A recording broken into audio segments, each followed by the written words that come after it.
Very heartbreaking news. Loudly crying faced the painful secret of BTS Suga. Loudly crying faced the heartbreaking truth behind his smile. There is a specific kind of silence that is louder than any scream. It is the silence of a room where a young boy sits alone at 3 a.m., staring at a computer screen, wondering if the music he is making will ever be heard, or if he will simply disappear into the background of a world that does not care. Imagine the weight of a dream so heavy that it crushes your shoulders. Quite literally. This is not a story about the glitz of the red carpet or the roar of a sold-out stadium.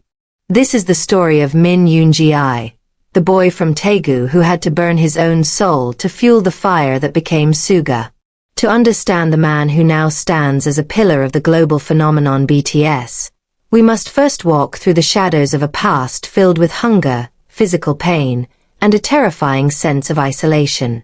Long before the world knew his name, Min Yoon-gi was fighting a battle for survival. Born into a family that, according to various media interviews and his own lyrics, initially did not support his musical ambitions, he felt like an outsider in his own home. He was a boy with a notebook full of lyrics and pockets full of dust. In the streets of Daegu, he faced a cruel daily choice. He could use his meager allowance to eat a bowl of noodles, or he could pay for the bus ride home. He could not do both. If he ate, he walked for hours. If he took the bus, he starved. He tried to sell his beats to local artists, often getting scammed, receiving nothing for his hard work. He was creating art in a world that only showed him cold indifference. This early period planted a deep seed of Han, a Korean concept of deep-seated sorrow and resentment, within him. He wasn't just hungry for food. He was starving for validation. When he made the decision to move to Seoul and join Big Hit Entertainment, he thought he was stepping closer to his dream. In reality, he was stepping into a nightmare. The training was grueling, but the financial reality was worse. Reports and his own admissions in his mixtape confirm that he worked part-time as a delivery driver just to pay his tuition and make ends meet. It was on a rainy day, during one of these deliveries, that tragedy struck. A car slammed into his motorcycle. He hit the ground, and his shoulder was shattered. Lying on the wet asphalt, his first thought was not about his health. It was about his spot in the group. He was terrified. He believed that if the agency knew he was injured, he would be fired. So Suga did something heartbreakingly tragic. He stood up, dusted himself off, and lied. He told no one. For months, he practiced intense choreography with a dislocated, broken shoulder. Imagine the sheer physical agony of lifting your arm, popping and clicking with every move, while smiling for the trainers, pretending everything was fine. This was not just determination. This was a terrifying fear of abandonment. He was living in a constant state of anxiety, waking up every morning wondering if his body would finally fail him and ruin everything he had worked for. Eventually, the company found out, and instead of firing him, they paid for his tuition. But the mental scar of that time, the feeling that he was expendable, that he had to bleed to be worthy, remained etched in his psyche.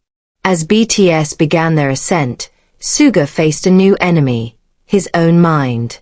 While the cameras captured a cool, stoic rapper, behind closed doors, he was waging a war against depression, OCD, and social phobia.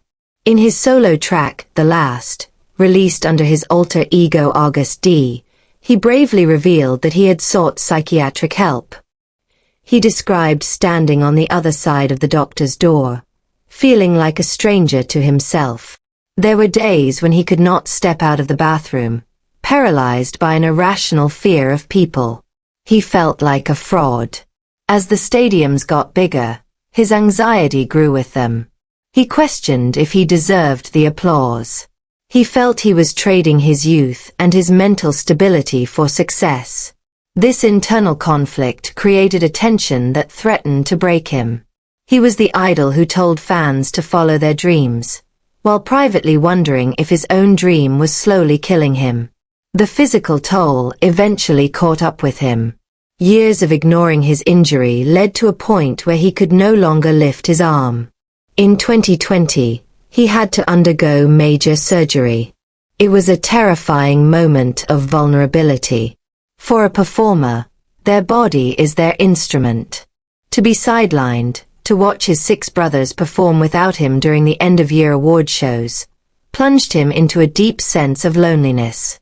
He later admitted in interviews and documentaries that he felt useless, wondering if the group, and the fans, would move on without him.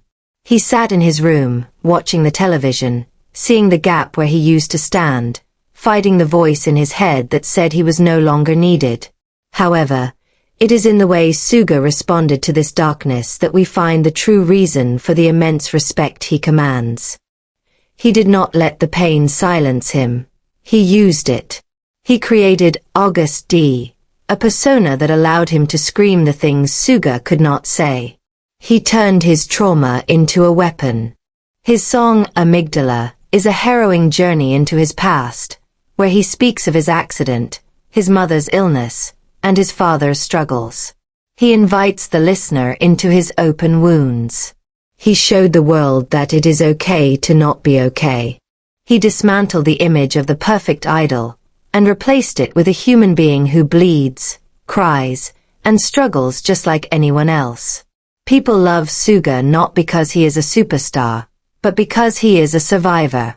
They love him for his tsundere personality, appearing cold on the outside but possessing a warm, caring heart on the inside. Stories from the members and staff reveal a man who silently takes care of everyone.